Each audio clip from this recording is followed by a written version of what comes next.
The waiter placed the leather bill folder on the table, and suddenly every person in my family looked at me. Then my older brother smiled. "Go ahead," he said. "You can afford it." I opened the bill. $4,037.82. That's when I realized this dinner had never been a celebration. It had been a trap. My name is Claire. I'm 32 years old, and for most of my life, I was known as the responsible one. My older brother, Jason, was the favorite. My younger sister, Lily, was the baby. And me? I was the one everyone called whenever they needed help. Need someone to lend money? Call Claire. Need someone to babysit? Call Claire. Need someone to drive across town? Call Claire. I never complained. I honestly believed that's what family was supposed to do. Looking back, I wasn't loved because I was generous. I was useful. And there's a huge difference. A few months before everything happened, I finally got promoted to senior project manager. It wasn't glamorous. It just meant years of 12-hour days had finally paid off. When my mother heard the news, she hugged me. "We're so proud of you." My father smiled. "We should celebrate." Jason immediately added, "Let's do dinner. Somewhere expensive." I laughed. "Sure. Just don't bankrupt me." Everyone laughed. I didn't know they were laughing for a completely different reason. The restaurant they picked overlooked the harbor. It was beautiful. Crystal chandeliers. Fresh seafood displayed on ice. Live piano music. Definitely not the kind of place my family usually chose. I should have realized something was wrong. When I arrived, everyone was already seated. Jason waved. "There she is." Mom hugged me. "Dinner's on us tonight." Those 4 words. Dinner's on us. I remembered them perfectly. The waiter came over.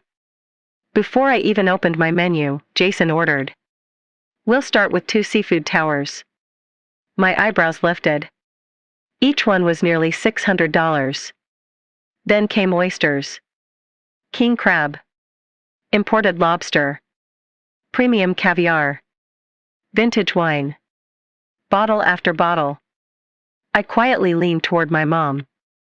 "Are we celebrating my promotion or buying the restaurant?" She laughed. "Relax. It's a little much."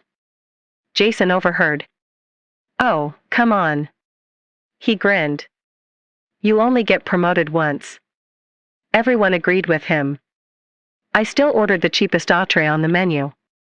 A simple grilled salmon. As dinner continued, something felt strange. Nobody asked about my new job. Nobody asked how hard I'd worked. Instead, Jason kept talking about his new sports car. Lily complained about wanting a luxury vacation. My dad discussed remodeling the kitchen. It was almost like my promotion was just an excuse for everyone else to dream about spending money. Still, I tried to enjoy the evening. I kept telling myself I was overthinking. Then dessert arrived. Gold-covered cheesecake.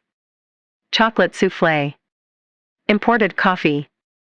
By then, I knew this dinner had cost thousands. I quietly asked the waiter, "Could we split the checks?" He hesitated.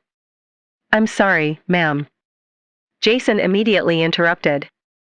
"We're keeping one check." He smiled at me. Family style. Something inside me tightened. A few minutes later, the waiter returned with the bill. He didn't place it in the middle. He placed it directly in front of me. I looked at him. "I think you've made a mistake." Before he could answer, Jason pushed the folder closer. "Go ahead." "What?" "Pay it." I laughed. "No." Nobody else laughed. Mom folded her arms. "We thought you'd treat us." I stared at her. "You said dinner was on you." Dad shrugged. "Well, we figured with your promotion, you'd want to thank the family." For what? The table became silent. Jason rolled his eyes. For supporting you. Supporting me? The brother who never called unless he wanted money? The parents who forgot 3 birthdays because they were traveling with him? I honestly thought I was dreaming. I didn't agree to this. Jason leaned back. You make 6 figures now. So? It's only $4,000. Only. That single word made my stomach turn. Lily smiled. Don't be selfish. Selfish. After years of helping every one of them, I suddenly realized. This wasn't spontaneous. They had planned every single bite before I arrived. I looked around the table. No guilt. No embarrassment. Just expectation. Then my phone buzzed. It was a text. From my cousin Emma. Don't pay. They planned this weeks ago. Jason bragged that you'd never say no in public. I felt my heartbeat stop. Weeks ago. This wasn't dinner. It was an ambush. I quietly locked my phone. Nobody noticed. Jason smirked. So? I smiled. Sure. His face lit up. I'll take care of it. Everyone relaxed immediately. Mom actually whispered. I knew she'd do the right thing. If only she knew. I stood up. I'll be right back. I picked up the bill and walked toward the front desk. The manager greeted me. Everything okay? I smiled politely. Actually, I'd like to pay only for my meal. He looked confused. The reservation says 1 party. I understand. I showed him the text message. Then I explained exactly what had happened. His expression changed immediately. He looked toward my table. So they intentionally misled you? Yes. He nodded slowly.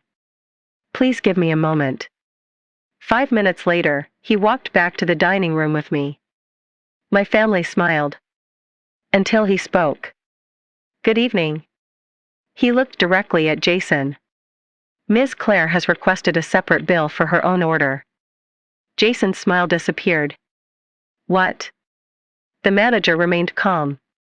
The remaining balance belongs to the rest of the party. Dad stood up. That's ridiculous. No, sir. The manager replied. She did not order the seafood towers, the lobster, the wine, or the desserts. Jason laughed nervously. She's joking. I finally spoke. No. The room became completely silent. Mom whispered. Claire, don't embarrass us. I looked at her. You already embarrassed yourselves. Jason's voice became louder. We're family. I know. So pay. I shook my head. No. Dad slammed his hand on the table. You've changed. I felt tears burning my eyes. No. I answered quietly. I finally stopped letting you use me. Then came the first twist nobody expected. The restaurant manager looked at Jason. I should also mention.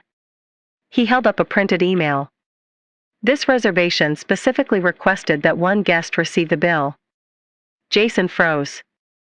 The manager continued. The note says, place the check in front of Claire. She'll pay without making a scene. The entire restaurant went quiet.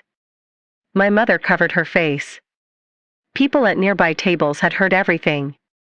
For the first time, my family looked ashamed.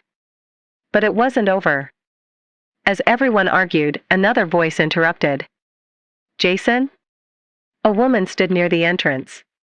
She looked shocked. Jason turned white. Melissa? I recognized her immediately.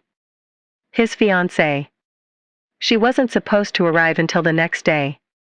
She looked at the extravagant table. I thought you told me you couldn't afford our wedding because your family was struggling. Nobody spoke. She slowly looked at the seafood towers. The expensive wine. Then at me. What's going on? I answered honestly. They invited me here so I'd pay a $4,000 bill. Her eyes filled with disbelief. You planned this? Jason tried explaining. It isn't what it looks like. She laughed bitterly. It looks exactly like what it is. She quietly removed her engagement ring. I don't marry people who manipulate their own family. She placed it on the table. Then she walked away. Jason shouted after her. She never looked back. The second twist came minutes later.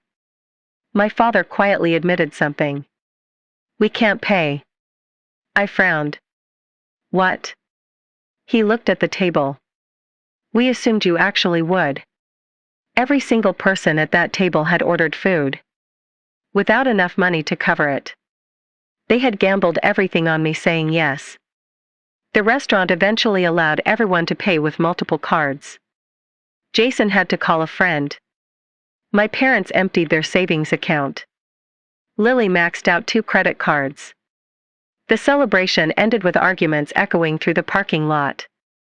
I paid exactly $38 for my salmon. And I left. For weeks, nobody in my family spoke to me. Then something unexpected happened. Emma sent me screenshots from the family group chat. Jason blamed everyone else. Mom blamed Jason. Dad blamed Mom.